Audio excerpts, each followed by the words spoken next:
Nights in Mirpur are strange. During the day, there are so many people in the alleys of this city that there is no room to breathe. Rickshaw bells, hawkers' screens, the sound of thousands of people leaving the garments factories. All together, a living city. But after 10 p.m., everything stops.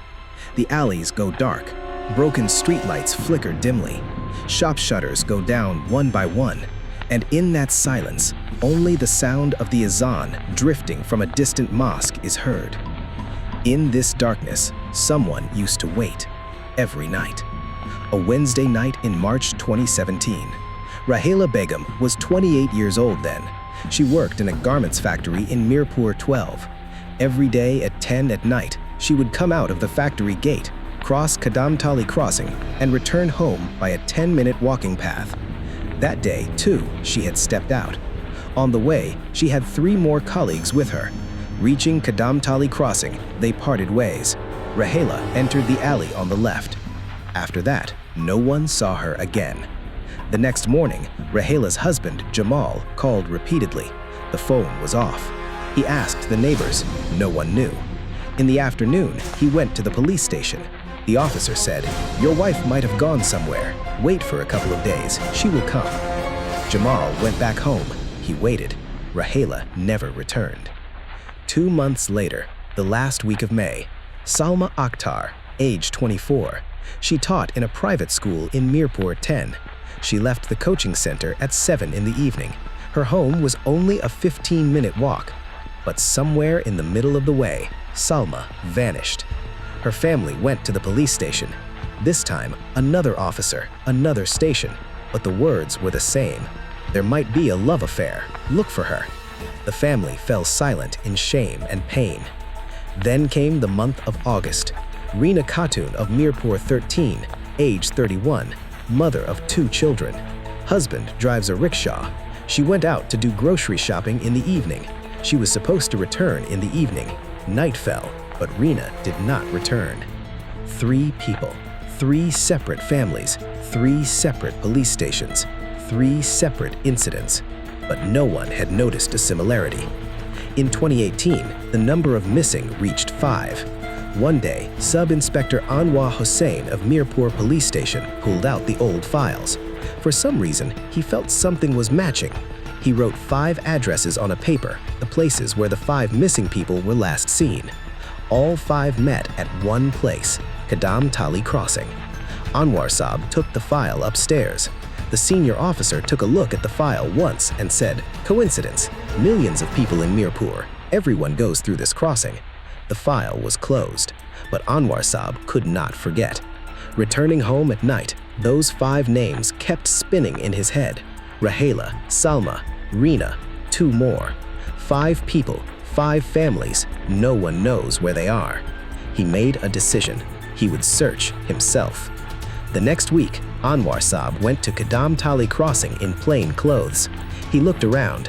Tea stall, grocery shop, raw market. People were moving around normally. Then his eyes got stuck on one place. Right at the corner of the crossing, a small betel leaf and cigarette shop. In front of the shop, a middle-aged man is sitting on a plastic chair, wearing a lungi and half shirt, a calm smile on his face. He knows every single person passing by, calling out to some, laughing with some. The people of the area call him Rafiq Bhai. He has been running a shop at this crossing for 20 years. Children take chocolates from him. Women stand at his shop and talk. No one asks any questions. Why would they? Rafiq Bhai is a person known to everyone. Anwar Saab sat at the tea stall and drank tea. He watched Rafiq. Nothing seemed unusual. He went back home.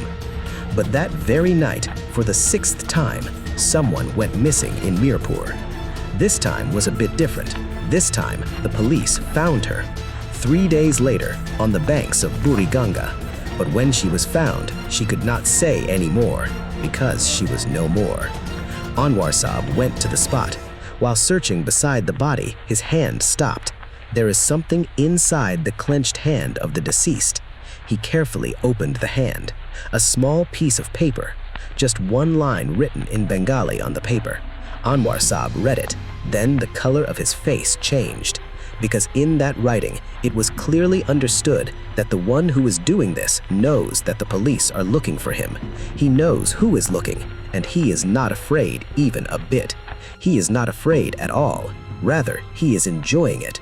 The piece of paper was kept in an evidence bag. That night, Anwar Saab sat at the police station and read that one line repeatedly. The writing was simple, but its meaning was horrifying.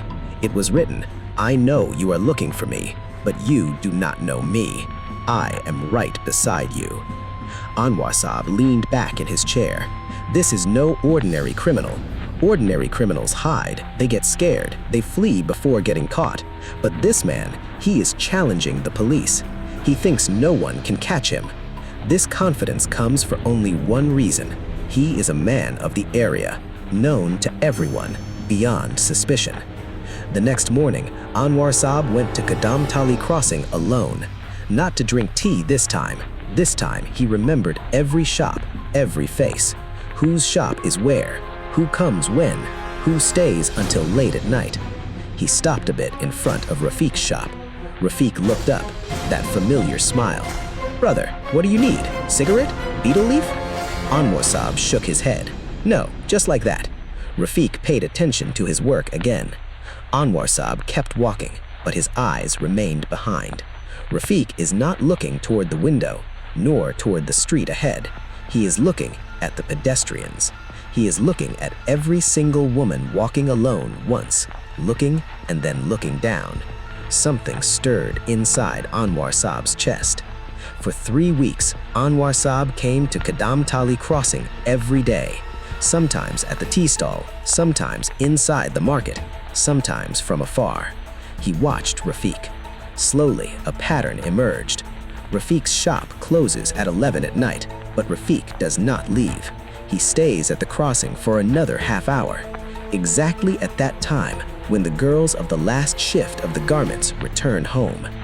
Anwar Saab wrote this information in a diary. Then he opened the old missing files again. He checked the time of each incident, between 10 at night and 11:30, every single one of them. Anwar Saab now checked Rafiq's background. What he found was surprising. Rafiq's previous home was Narayanganj. In 2003, he came to Mirpur. During his stay in Narayanganj, 2 women had gone missing there as well. No case was filed. The files were closed. Anwar Saab's hands were trembling. He went to his senior. This time, the senior did not throw away the file. He said, "Proof is needed. Nothing will happen with just suspicion." Anwar Saab said, "Give me some time." A plan was made. A female constable in plain clothes would be sent to walk by Kadamtali Crossing at 11 at night. 2 officers would be at a distance, walkie-talkies ready.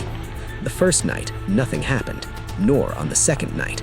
On the third night, Anwar Saab himself stood in the distant darkness. It struck 11 at night. The constable is crossing the intersection. Rafiq's shop shutter is closed, but Rafiq is not there. Anwar Saab looked around. Rafiq is nowhere to be seen. The constable entered the alley. Suddenly, the constable's voice on the walkie-talkie, "Someone is coming behind." Anwar Saab ran.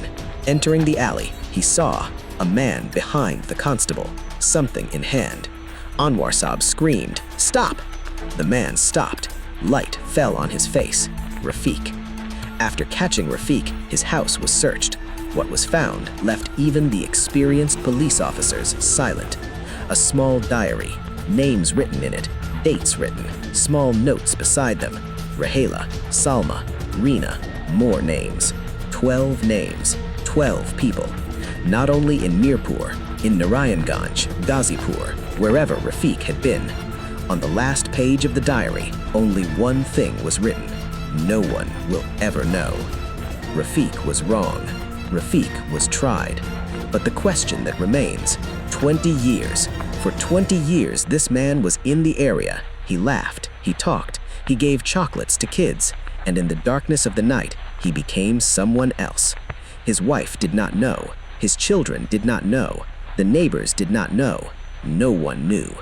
Because monsters don't always come in terrifying forms. Sometimes they come in the most familiar face of the neighborhood.